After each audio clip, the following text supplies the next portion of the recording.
Oh, I don't know. I don't know how long we can keep this up, Chad. Kerry, what do you have at I 9? still have Monsters Inc. Wally, Brian, Wally. Jacob, Coco. and Chad. This actually pains me, but I'll go Monsters Inc. over Wally. So Jacob, Monsters Inc. or Wally at 9? Oh man, both are in my top 5, but Monsters Inc. is a little bit lower, so I'll go Monsters Inc. Okay.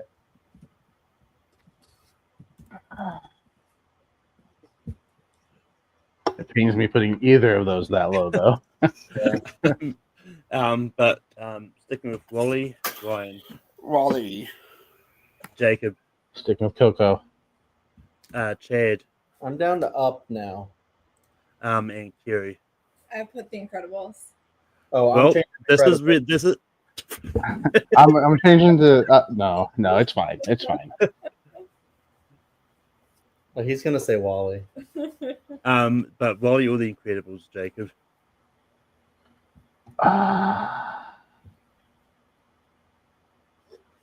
Wally. No.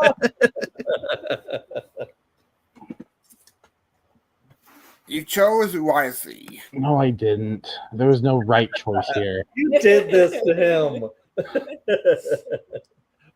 No, Chad, you did it to him by changing it. We both did it to him. I don't want to be here anymore. Me neither.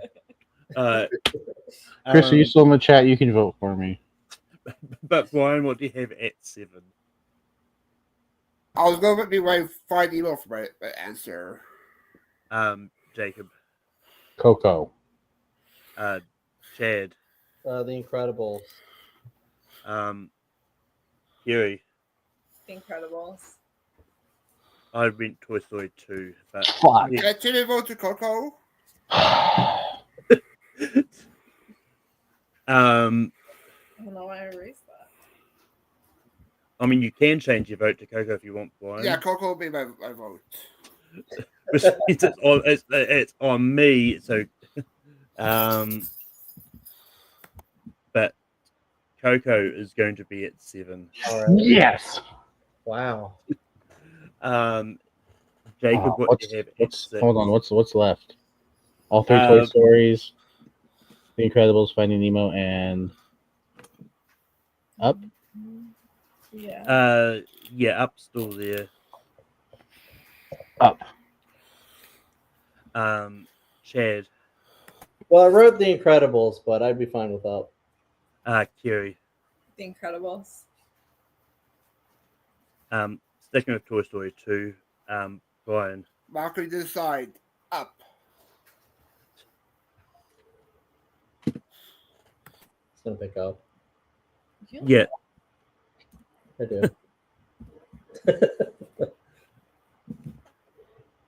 All right. Well, the Incredibles is top 5 now, so I'm not going to be as upset anymore.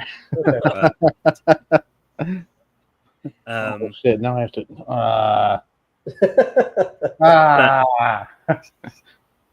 you've got a bit of time to think, Jacob. Biz Chad, what do you have at 5? The Incredibles. Kerry, The Incredibles. Where's her go? I'm sticking with Toy Story 2. Brian I'll go with the first Toy Story for 5. and Jacob. I said Toy Story 2. They're going to be the A lot of ties. They're going to be Well, he went the original Toy Story, so it was a tie. Oh, Yeah, first Toy Story. So so Brian, The Incredibles or Toy Story 2? Oh, my number 1 versus my number 2. I gotta go with. Ask me tomorrow, it might change, but for now, I'll go with The Incredibles. never mind. Malcolm, you had it right the first time. Okay. You had it right the first time. Oh, now I'm gonna have an. I mean, someone had to open their mouth and remind me that Brian had the first Toy Story. Yeah, I know. Darn me and my honesty. But is the top 5. But Kerry, what do you have at 4? Toy Story 2. Toy Story 2. Brian. First Toy Story. Toy Story 2. And Chad. Dude, it's like a perfect movie, but that's what Pixar does. Toy Story 2. Toy Story 2 is at 4. So we've got Toy Story 1 and 3, and we've got Finding Nemo left.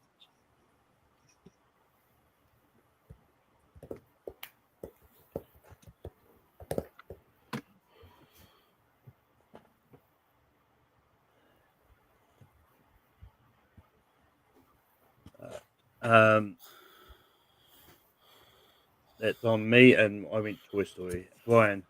I mean, number 3 has to be Toy Story 3. Jacob. Finding Nemo. Chad. Ooh, I think it's gonna go to Jacob because I went Toy Story 3. And Kerry. It said Toy Story. So Jacob, Toy Story or Toy Story 3 at 3? Toy Story 3.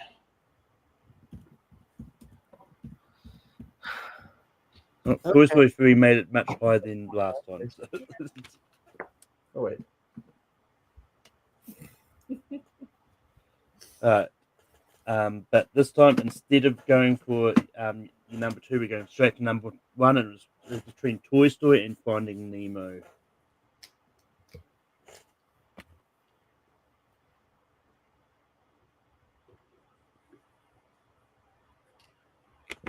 Alright. Brian, what do you have for number 1? It's hard my rankings. Finding Nemo. Jacob. Toy Story. Chad. Guys, both of these are number 1, but I still wrote Toy Story. And Kerry. Finding Nemo. Oh, snap. Finding Nemo. Oh. Nice. So Toy Story is going to be at 2, and Finding Nemo is number 1. Oh, it's so beautiful. This is how good Pixar is, because like I'm okay with Finding Nemo at 1. I have it at number 7 on my personal list, but like I totally understand why it's number 1. It's got a Yeah. And that's number 4 actually made number 1 for Pixar. But with that, going to recap the list. I'm going to do the last. I'm going to do the last one again. Just at number 12, we had Wally. At 11, we had A Bug's Life. At 10, we had Incredibles 2. At 9, we had Toy Story 3. At 8, we had Coco. At 7, we had Ratatouille. At 6, we had Inside Out. At 5, we had Toy Story. At 4, we had Monsters Inc. At 3, we had Finding Nemo. At 2, we had Toy Story 2. At 1, we had The Incredibles. Oh, very different. Wow. Well, I think the people on the panel was like that. There was a really heavy superhero bias in that community back then. Yeah. But for this list, at 12, we had Inside Out 2. At 11, dropping a few spaces, we had Ratatouille. At 10, we had Soul. At 9, we had Monsters Inc. At 8, we had Wall-E. At 7, we had Coco. At 6, we had Up. At 5, we had The Incredibles. At 4, we had Toy Story 2. At 3, we had Toy Story 3. At 2, we had Toy Story 1. And number 1 was Finding Nemo. But with that, that is the end of ranking for this week. And I'll do something different just because I actually didn't check to see if the poll had changed since before. Brian, where can people find you online? Yeah, first off, thanks for having me, Malcolm. This is the time talking some Pixar movies. Plugs, you can find me on the Chamber Spaces, the Pierce Code, Lights Out, Multiplex, TBNT, how much they're uploaded. Sometimes on We Hear Network, I was there last night with Malcolm talking some family movies. Some questionable movies like Jurassic Park and the family film for that one. I'll be there for the championship. And yeah, that's where you can find me.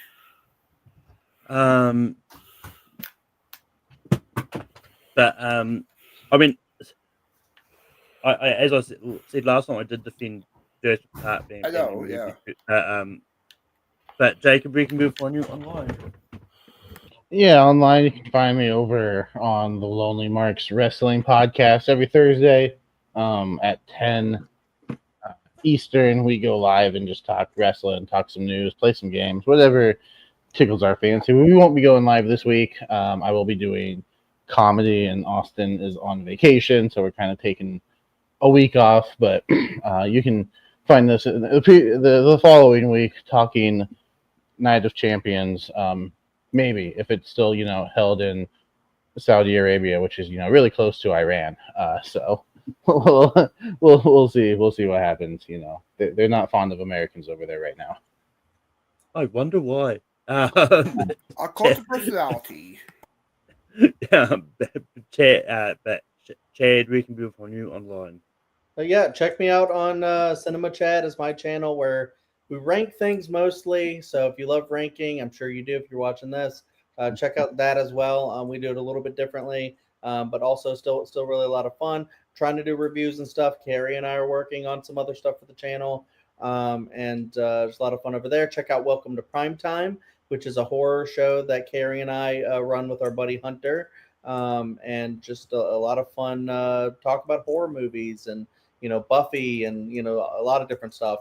And then also check out the Dill Pickle Movie Network, where I co-host a show called Picture This, and we go through like the Best Picture movies. So every month we do a different year of Best Picture movies, and I don't know, I can't remember what year what year this month is, but it doesn't matter. Just go out and check that out if you like Best Picture stuff. 2025. Harry's been on there multiple times. Malcolm's been on there multiple times, and it's just always a lot of fun. And yeah, thank you for having me. I love Rankum.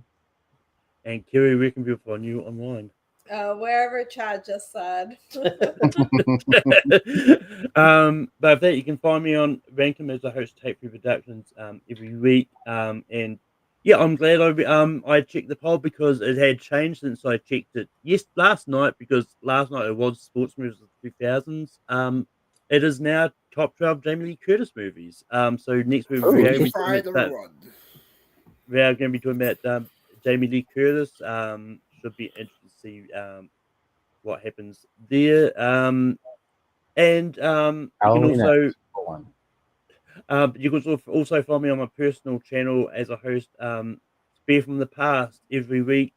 Jacob was on last time we talked Breaking Point, and then I had to call an audible for this week because initially it was going to be Roadblock for March 2016, but that is not on Netflix, so I can't watch it. So I re-switched it to the other Roadblock that was in the same year, End of the Line, because that is on Netflix, which is I found really weird that they'll put one but not the other. There's a lot of pay-per-views that aren't on Netflix yet for me, but they'll probably be added eventually. But yeah.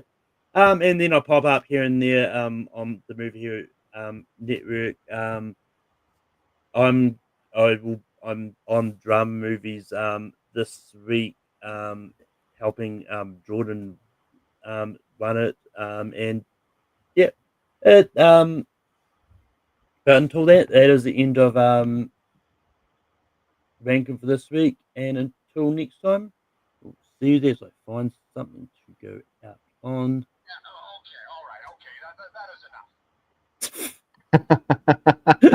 And thanks to you, that's over now, and you've ruined that for me.